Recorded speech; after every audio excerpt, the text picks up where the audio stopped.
Hello, എല്ലാവർക്കും hi. അങ്ങനെ Marco ഇന്നലെ പോയി കണ്ടു. വെള്ളിയാഴ്ച ആയിരുന്നു റിലീസ്, പക്ഷെ വെള്ളിയാഴ്ച കാണാൻ കഴിഞ്ഞില്ല. അങ്ങനെ ഇന്നലെ കാണാൻ സാധിച്ചത്. ഇന്നലെ രാത്രി 9:30 ഷോക്ക് പോയി 12:30 തിരിച്ച് വന്ന്.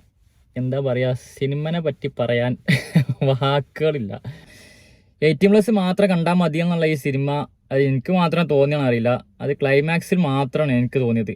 ബാക്കി ഒരു ഇൻ്റർവെല്ലിലുള്ള ഒരു ഫൈറ്റും അതിലെ വയലൻസും അതിൻ്റെ ശേഷമുള്ള ഇൻ്റർവെൽ സീനിൽ കഴിഞ്ഞിട്ടുള്ള വയലൻസ് നോക്കുമ്പോൾ അതൊക്കെ 18+ മാത്രം കാണാൻ പറ്റും എന്നുള്ള തരത്തിലുള്ള ആണെന്ന് എനിക്ക് തോന്നുന്നില്ല. പിന്നെ ഉണ്ണിമുഖൻ തന്നെ ഈ സിനിമയിൽ രക്ഷയില്ല. എന്താ ബാക്ക്ഗ്രൗണ്ട് സ്കോർ, BGM ഒക്കെ ഇട്ട് സ്റ്റൈലിഷ് ലുക്കിൽ വരവൊക്കെ ഉണ്ട്. അത് പൊളിച്ചൊരു ഇൻട്രോ സീനായിരുന്നു. പക്ഷെ ഇൻട്രോ സീനിനെക്കാളും എനിക്ക് ഇഷ്ടപ്പെട്ടത് അതിൻ്റെ ഒരു ട്രാൻസ്ഫോർമേഷൻ കാണിക്കുന്ന രീതിയിലുള്ള ഒരു ചേഞ്ച് ഉണ്ട് ഇൻ്റർവെൽ സീനിൽ. ഈ ചേഞ്ച് എന്നല്ല, ഇൻ്റർവെൽ സീനിലാണ് എനിക്ക് ഏറ്റവും ഇഷ്ടപ്പെട്ടത് ഈ ഇൻട്രോനെ വെച്ചിട്ട്. അതും രക്ഷ ഉണ്ടായിരുന്നില്ല. അതിലാണ് ഒരു വയലൻസിൻ്റെ ഒരു സ്റ്റാർട്ടിങ് സ്റ്റേജ് കാണിക്കുന്നത്. എന്താ ഒടിപൊളി. നായകനെക്കാളും കൂടുതൽ വയലൻസ് കാണിക്കുന്നതിൽ വില്ലന്മാരാണ്. അതാണ് ഈ സിനിമയുടെ പ്രത്യേകത. നായകൻ ഉണ്ണിമുന്തനാണെങ്കിൽ പോലെ ബ്രൂട്ടൽ വയലൻസ് കാണിക്കുന്നത് വില്ലന്മാർ തന്നെ. അതിലൊരു മാറ്റമില്ല, ഒരു സംശയവും വേണ്ട. ക്ലൈമാക്സിലൊക്കെ കണ്ടാൽ മനസ്സിലാവും അമ്മാതിരി. പക്ഷെ അവർക്കൊന്നും ക്ലൈമാക്സ് അത്ര തിരിച്ച് കൊടുത്താൽ പോരാന്ന് തോന്നിപ്പോവും. അമ്മാതിരി സാധനങ്ങളാണ്. ഉണ്ണിമോന്തന ഫാമിലിയിൽ കൊടുക്കുന്ന ഒരു ബ്രൂട്ടൽ വയലൻസ് ഉണ്ടല്ലോ, തിരിച്ച് അവർക്ക് കൊടുക്കുന്നത് നമുക്ക് മതിയാവില്ലാന്ന് തോന്നും. അമ്മാതിരി സാധനങ്ങളാണ് കൊടുത്തിരിക്കുന്നത്. ഈ സിനിമയിൽ എനിക്ക് ഉണ്ണിമോന്തൻ കഴിഞ്ഞാൽ പിന്നെ ഇഷ്ടപ്പെട്ടത് ഷമ്മി തിലകൻ്റെ മകനാണ്. ഏതാണ് വില്ലൻ എന്ന് പറഞ്ഞാൽ അത്.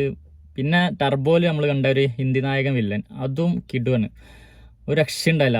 ആ വില്ലനൊക്കെ വരുന്ന കഴിഞ്ഞാൽ പിന്നെ അങ്ങോട്ട് സാധനം അങ്ങോട്ട് മാറി. അതുവരെ ഇങ്ങനെ കണ്ടിരിക്കുക. പക്ഷെ കണ്ടിരിക്കുക വെച്ചാൽ ഇൻ്റർവെല്ലിൻ്റെ ശേഷം പിന്നെ ഉണ്ണിമുഖത്തിന് ഒരു ഫൈറ്റ് സീൻ ഉണ്ട്. ഒരു സ്റ്റെയർ കേസ് ഇങ്ങനെ കയറി പോകുന്നൊരു അത് ഭയങ്കര അടിപൊളി എടുത്തിട്ടുണ്ട് കേട്ടോ. അതെനിക്ക് ഏറ്റവും ഇഷ്ടപ്പെട്ട സീനുകൾ ഒന്ന് അതും കൂടിയാണ്. ഈ സിനിമയിലെ വില്ലനായി ഷമ്മി തിലകൻ്റെ മകൻ വേറെ സിനിമയിൽ ഏതോ ഞാൻ കണ്ടിട്ടില്ല. ഇനി ഇതിലാണ് ആദ്യമായിട്ട് വരുന്നത് അറിയില്ല. പക്ഷേ ഈ സിനിമയിൽ അങ്ങോട്ട് സ്കോർ ചെയ്തേക്കണം. ഫസ്റ്റ് ആരാന്ന് മനസ്സിലായില്ല, സിനിമ കണ്ടു കഴിഞ്ഞിട്ടാണ് അറിയണത്. അതുവരെ ആരാന്ന് അറിയില്ലായിരുന്നു. എന്തായാലും സിനിമയിൽ അടിച്ച് പൊളിച്ചിക്കണം. ഏതായാലും ഈ ഷമ്മി തിലകൻ്റെ മകന് അടിപൊളി വില്ലനാണ്. അത് കണ്ടാൽ മനസ്സിലാവുക. പിന്നെ ജഗദീഷ് ഇപ്പോൾ ചെയ്യുന്ന റോളുകളൊക്കെ വെറൈറ്റീസാണ്. അതുപോലത്തെ വെറൈറ്റിയാണ് ഈ സിനിമയിൽ ജഗദീഷ് വന്നിരിക്കുന്നത്. ഈ പണ്ടൊക്കെ കോമഡി ചെയ്ത ജഗദീശാണെന്ന് തോന്നിപ്പോവും. അമ്മാതിരി വില്ലത്തരായിട്ടാണ് ഈ സിനിമയിലൊക്കെ ജഗദീഷ് വരുന്നത്. ലുക്കി ഒരു എന്താ പറയുക, ഒരു ഹോളിവുഡ് സിനിമകളിലൊക്കെ ഉണ്ടാവുന്ന ഒരു ഐറ്റം ഉണ്ടാവില്ലേ, ആ ഒരു ലുക്കിലാണ് ജഗദീഷൊക്കെ ഈ സിനിമയിൽ. പിന്നെ സിദ്ദീഖ് ഒരു രക്ഷ ഉണ്ടായിരുന്നില്ല. നമ്മൾ മിക്കായിലൊന്നും കണ്ട സിദ്ദീഖല്ല, അതിനൊക്കെ ഡബിൾ മടങ്ങാണ് ഇതിലെ സിദ്ദീഖ്. അതിലേപോലെ തന്നെ സിദ്ദീഖിൻ്റെ അനിയൻ തന്നെയാണ് ഉണ്ണിമുഖൻ. ഇതിലും സെയിം ക്യാരക്ടറാണ്, പക്ഷെ അതിൽ വില്ലന്മാരായിരുന്നു, ഇതിൽ നായകന്മാരാണ്. അങ്ങനെ വ്യത്യാസമുള്ളൂ. പക്ഷെ ഉണ്ണിമുഖൻ്റെ ഒരു സ്റ്റൈലും ലുക്കും ഇതൊക്കെ ഒന്ന് എടുത്ത് പറയുന്നത് വേണം. കാരണം ഇനി ഇങ്ങനെ ഒരു മലയാളത്തിൽ ഇങ്ങനെ നടൻ ഈ ലുക്കിൽ വെച്ചിട്ട് ഇങ്ങനെ ഒരു സിനിമ ഉണ്ടാവുമെന്ന് പോലെ അറിയില്ല. അമ്മാതിരി ഒരു സാധനമാണ് ഉണ്ണിമുഖനെ ഈ സിനിമയിൽ വെച്ചിരിക്കുന്നത്. പിന്നെ ഉണ്ണിമുഖൻ്റെ എൻട്രി അതൊക്കെ ഏതാ സാധനം. ഒരു BGM ഒക്കെ ഇട്ടുള്ള ഒരു നായനെ ഇങ്ങനെ പിടിച്ചിങ്ങനെ വലിച്ചിട്ട് കാണിക്കുന്ന ഒരു എൻട്രി ഉണ്ട്. അതൊക്കെ ഏതാ സാധനം. ഒക്കെ തിയേറ്റർ പോയി എക്സ്പീരിയൻസ് ചെയ്യേണ്ട ഒരു മുതൽ തന്നെയാണ്.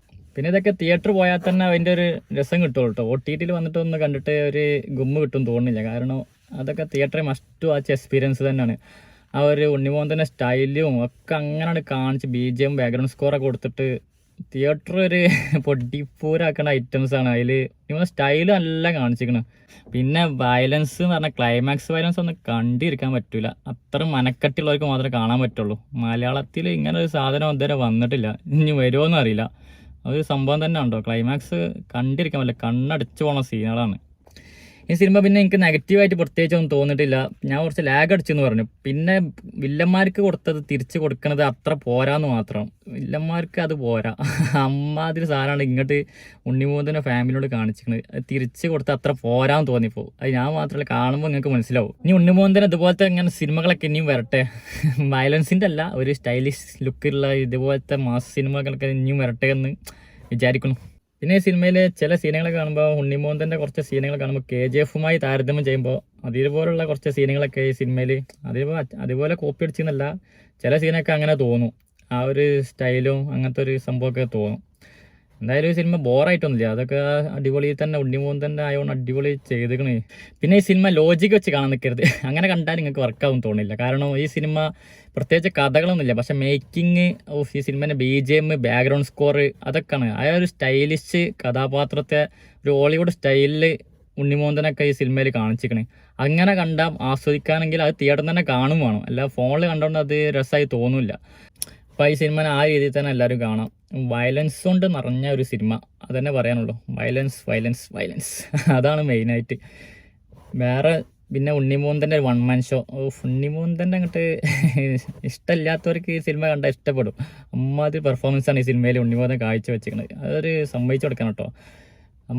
ഇതുവരെ കാണാത്തൊരു ഐറ്റം ഉണ്ണിമൂന്തൻ്റെ നമ്മൾ മാർക്കോല അല്ല എന്താ പറയുക മിക്കായിലൊക്കെ കണ്ടിരിക്കുന്നത്, പക്ഷെ അതിൻ്റെയൊക്കെ 3 ഇരട്ടിയാണ് ഈ സിനിമയിൽ ഉണ്ണിമൂന്തൽ വരുന്നത്. അതിൽ വില്ലനായിരുന്നു, പക്ഷെ ഇതിൽ നായകനാണ്. അപ്പോൾ ആ ഒരു വ്യത്യാസവും പിന്നെ അതിനുള്ള പവറും കൂടി ഈ സിനിമയിലുണ്ട്. പിന്നെ ഈ സിനിമയിൽ വയലൻസിന് വേണ്ടി ഇറക്കിയോണ്ട് വയലൻസ് കാണിക്കാനായിട്ട് എടുത്ത കുറച്ച് സീനുകളുണ്ട്. വയലൻസ് സിനിമ മുഖ്യമാണല്ലോ, അപ്പോൾ അത് കാണിക്കാനായിട്ട് കുറച്ച് സീനുകളുണ്ട്. പക്ഷേ എനിക്കത് അത്ര ബോറായിട്ട് തോന്നിയില്ല, രസമുണ്ടായിരുന്നു. പക്ഷേ ഈ സിനിമയിൽ ഞാൻ പറഞ്ഞ പോലെ ക്ലൈമാക്സ് മാത്രമാണ് എനിക്ക് കൂടുതൽ വയലൻസ് ആയി തോന്നിയത്. എനിക്കെന്നല്ല, കണ്ട ഒരു ഇത് ആളുകൾക്കൊക്കെ അങ്ങനെ തന്നെ എനിക്ക് തോന്നിയത്. അതിന് മുന്നേ വയലൻസ് ഒക്കെ ഉണ്ട് സിനിമയിൽ, പക്ഷേ അത് അത്ര ഒരു പേടിപ്പെടുത്തുന്ന സംഗതികളെ കാണാൻ പറ്റാത്തൊരു സംഭവമല്ല. ഇത് ഇച്ചിരി ബാക്കിയൊക്കെ കണ്ടിരിക്കാൻ മാത്രമേ ഉള്ളൂ എനിക്ക് തോന്നുന്നത്. പിന്നെ ഷമ്മി തിലകൻ്റെ മകനാണ് ഇതിലെ മെയിൻ വില്ലനല്ല, ഒരു മെയിൻ വില്ലൻ എന്ന് പറയാം, അതിലുള്ള ഒരാളാണ്. വേറെ സിനിമയിലൊന്നും കണ്ടിട്ടില്ല, ആദ്യമായിട്ടാണ് ഈ സിനിമയിൽ കാണുന്നത്. വേറെ സിനിമ ഞാൻ അഭിനയിച്ചിട്ടുണ്ടോ എന്ന് ഫസ്റ്റ് മൂവിയാണെന്ന് അറിയില്ല. പക്ഷേ ഈ സിനിമയിൽ എന്താ വില്ലത്തരം, അടിപൊളി തന്നെ, അത് പറയാൻ വയ്യ. ഈ സിനിമ കാണാൻ വയലൻസ് ഇഷ്ടമുള്ളവർക്ക് മാത്രമേ പോയി കാണാം, അല്ലാത്തവർ ഒരിക്കലും ഈ സിനിമ കാണാൻ നിൽക്കരുത്. അത് ഞാൻ പിന്നെയും പറയാണ്. ഈ സിനിമ ഏതായാലും എനിക്ക് ഭയങ്കര ഇഷ്ടമായി.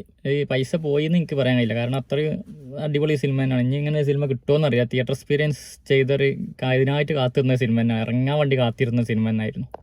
അപ്പോൾ ഇനി തിയേറ്ററിൽ പോയി സിനിമ കാണാനുള്ളവരൊക്കെ സിനിമ പോയി കാണാം. വയലൻസൊക്കെ ആസ്വദിക്കാൻ പറ്റുന്നവർ ആസ്വദിക്കുക, അല്ലാത്തവർ കാണാൻ നിൽക്കരുത്. അപ്പോൾ അടുത്ത വീഡിയോ ആയിട്ട് പിന്നെ വരാം. Okay, by.